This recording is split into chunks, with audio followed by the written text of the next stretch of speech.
ભરૂચના સાંસદ મનસુખભાઈ વસાવાએ નેત્રંગ તાલુકાના ધાણીખુટ પાસેનો બ્રિજ અને આમોદ તાલુકા પાસેના ઢાઢર નદી બ્રિજ પરની મિની બસો સહિત ઓછા વજનવાળા વાહનો ચાલુ કરવા મુખ્યમંત્રીને પત્ર લખ્યો.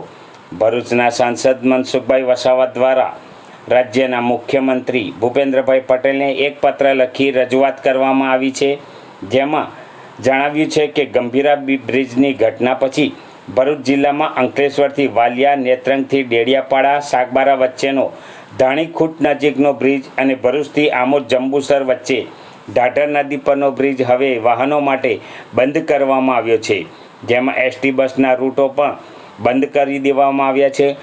હાલ વૈકલ્પિક વ્યવસ્થા આપવામાં આવી છે, તેમાં 60-70 કિલોમીટરનો ફેરવો પડે છે. ઉપરોક્ત બંને રૂટો બંધ થવાના કારણે અનેક રોજગાર ધંધાઓ પર અસર પડી છે. સ્કૂલ કોલેજોમાં જતા વિદ્યાર્થીઓ તેમજ કંપનીમાં રોજગારી માટે જતા મજદૂરોને ઘણી જ તકલીફ પડે છે. તેથી ઉપરોક્ત બંને રૂટો પર ઓછા વજનવાળા વાહનો તથા એસટી બસો અને મિની બસો ચાલુ કરવામાં આવે તો પ્રજાને ઘણી રાહત મળે તેમ જણાવ્યું હતું.